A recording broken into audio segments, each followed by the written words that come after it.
మాట్లాడకూడని సమయంలో మాట్లాడటం ఎంత తప్పో, మాట్లాడాల్సిన టైంలో మాట్లాడకపోవడం కూడా అంతే తప్పు. మాజీ సీఎం కేసీఆర్ రాష్ట్రంలో ఇంత జరుగుతున్నా ఇంకా ఫామ్ హౌస్లోనే కూర్చుని ఉన్నారు. నోరైతే మెదటం లేదు. కేటీఆర్కు సంబంధించి అరెస్ట్ జరుగుతుంది అన్న ఒక రకమైన ఉద్రిక్త వాతావరణం నెలకొన్న సందర్భంలో అసలు కేసీఆర్ ఎందుకు మౌనంగా ఉన్నారు? మీకేమన్నా అనిపిస్తే కామెంట్ చేయండి.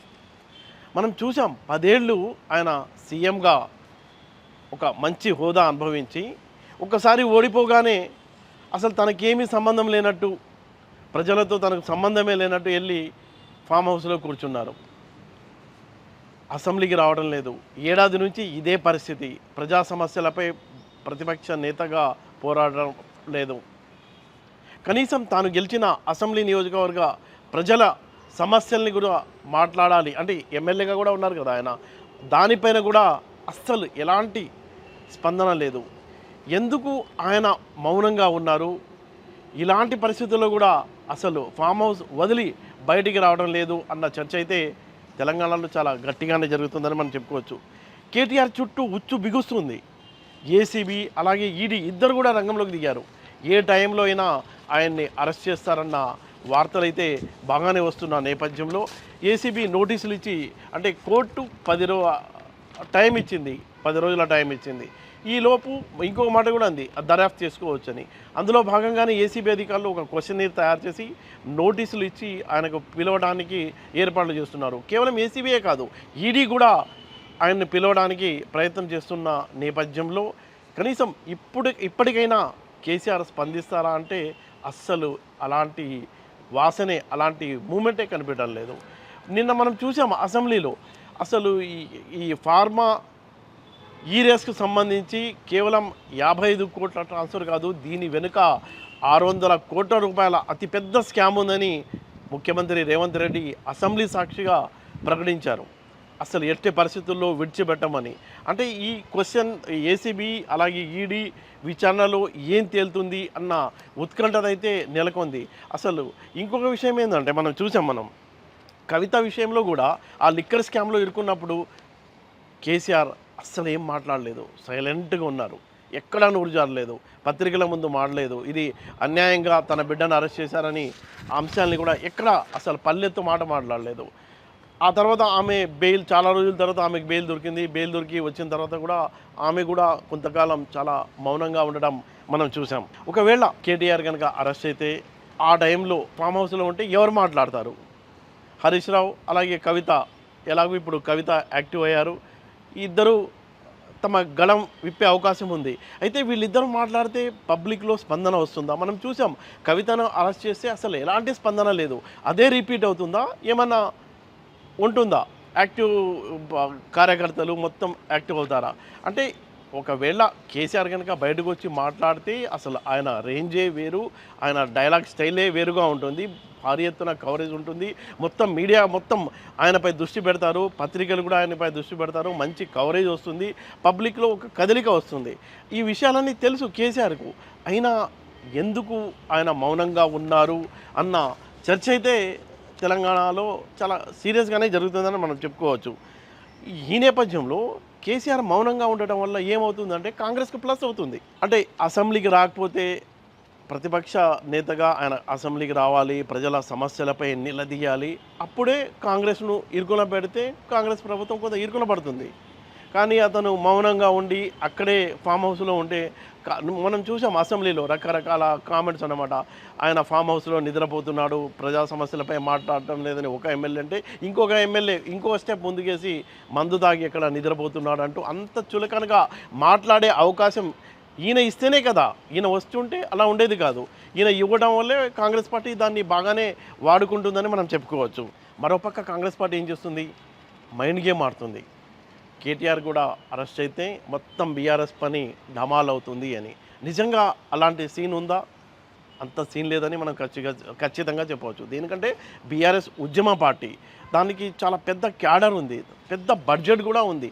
దేశంలో అంత బడ్జెట్ ఉన్న పార్టీ మరేది లేదని చెప్పుకోవచ్చు. దాదాపుగా 1100 కోట్ల రూపాయల ఆర్థిక వనరులు కూడా వాళ్ళ పార్టీకి ఉన్నాయి. ప్రతి అసెంబ్లీలో పార్టీ కార్యాలయం ఉన్న నేపథ్యంలో, బలమైన క్యాడర్ ఉన్న నేపథ్యంలో, ఉద్యమంలో చాలా కీలక పాత్ర పోషించిన నేపథ్యంలో ఆ పార్టీకి ఒక కేటీఆర్ అరెస్ట్ అయినంత మాత్రాన పార్టీ చాలా దయనీయమైన పరిస్థితుల్లో పడిపోతుంది అనుకోవడం కరెక్ట్ కాదేమో.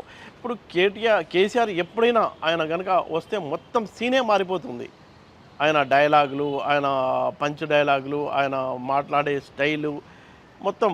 అయితే కేసీఆర్ వస్తారా అరెస్ట్ అయిన తర్వాత? కేవలం కవిత ప్లస్ హరీష్ రావే మొత్తం షో కంటిన్యూ చేస్తారా అన్న డిస్కస్ అయితే ప్రజలు మాట్లాడుకుంటున్నారు.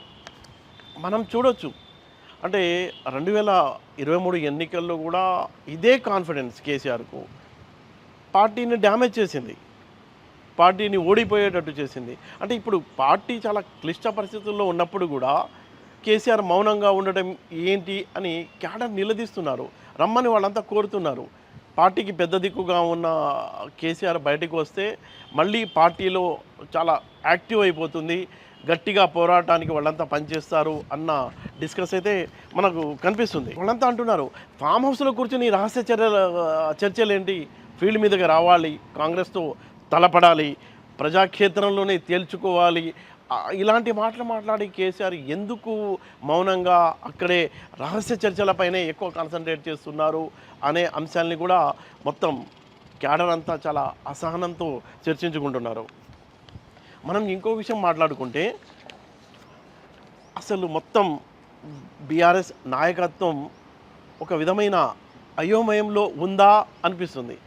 ఎందుకంటే ఇప్పుడు హరీష్ రావుకు, కేటీఆర్కు ఇద్దరికీ బాధ్యతలు ఇచ్చారు, కానీ వాళ్ళకు అంత ఫ్రీడమ్ ఇవ్వలేదని స్పష్టంగా కనిపిస్తుంది, క్లారిటీ లేదు. మళ్ళీ ఏమైంది, ఇప్పుడు కవిత కూడా క్రియాశీలకంగా అయిపోయారు. దీంతో 3 పవర్ సెంటర్లు అయిపోయినాయి బీఆర్ఎస్లో. క్యాడర్కి కన్ఫ్యూజన్లో ఉన్నారు, ఎవరితో ఫాలో కావాలి, ఒకళ్ళతో వెళ్తే ఇంకొకళ్ళు అలుగుతారు. అలాంటి సిచ్యువేషన్ స్పష్టంగా కనిపిస్తుంది. అంటే బొమ్మరిల్లు సినిమాలో ప్రకాష్ రాజ్ పాత్రలాగా ఆట నేర్పిస్తున్నట్టే ఉండి మొత్తం ఆట కేసీఆర్ ఆడేస్తారన్న విమర్శ అయితే ఉంది. అంటే ఇంకొక విషయం ఏంటంటే ఇప్పుడు బీజేపీతో ఇప్పుడు బీఆర్ఎస్కి ఎలాంటి సంబంధాలు ఉన్నాయి దానిపైన ఒక స్పష్టమైన క్లారిటీ కూడా ఇవ్వడం లేదు. ఈ ఊగిసలాటే 2023 ఎన్నికల్లో భారీగా దెబ్బ తగ్గడానికి అది కూడా ఒక రీజన్ అని మనం చెప్పుకోవచ్చు. అంటే ఇప్పుడు ఎన్నికలకైతే ఇంకా చాలా టైం ఉంది కాబట్టి అనుకుంటున్నారు కేసీఆర్, ఇంకా టైం ఉంది, ఇప్పటి నుంచే మనం ఖర్చులు పెట్టుకుంటూ ఉద్యమాలు ఇవన్నీ ఎందుకు అనుకుంటున్నారా, లేకపోతే ఇలాగే వదిలేస్తే మొత్తం క్యాడర్ పక్కకు తప్పుకునే అవకాశం ఉంది. ఇంకొక ఆసక్తికరమైన అంశం ఏంటంటే తన సీఎం రేవంత్ రెడ్డి తన అస్తిత్వాన్ని కాపాడుకోవడానికి తెలంగాణ ముద్ర తనపై వేసుకోవడానికి ప్రయత్నిస్తున్నారు అనేది స్పష్టంగా కనిపిస్తుంది. ఎలా అంటే ఇప్పుడు తెలంగాణ తల్లి విగ్రహం 10 ఏళ్ల పాటు బీఆర్ఎస్ అధికారంలో ఉండి కూడా తెలంగాణ తల్లి విగ్రహాన్ని అఫీషియల్గా ఏర్పాటు చేయలేదు, నేను ఏర్పాటు చేస్తున్నానని ఆయన బహిరంగంగానే చెప్పారు.